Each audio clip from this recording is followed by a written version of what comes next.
Get ready to take your juicing at home to a whole nother level with the Mod Cold Press Auto Plus.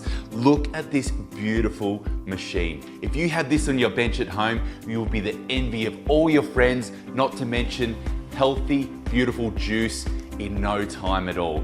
In this video, I'm gonna show you how to assemble the Mod Cold Press Auto Plus and show you how easy it is. All right, first step, juicing bowl, easy. There we go, so this is the beautiful juicing bowl. Now you can see the red dot at the front. With the Mod Cold Press Auto Plus, just think red dot to the front for all of the different pieces, and I'll explain that as we go. So juicing bowl just slots straight in, easy as that. Then we move on to the filter. Now you can see again at the front you've got the red dot, so all you've got to do is just align that in there and just click in. Easy as that. Then you've got the auger press. Oh, this has got a bit of weight, you know, this packs some power. All right, so all you do with the auger press is just gently push it in.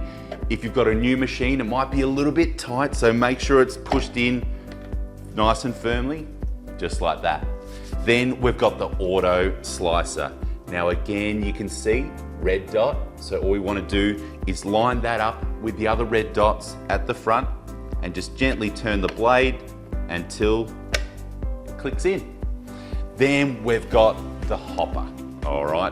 Now you can see if we line this up with the front, you can see a little unlock. That means we want to line it up there, and then we just gently push it along until it locks into place. And also it's really important to know that the juicer won't go unless you've got the lid shut.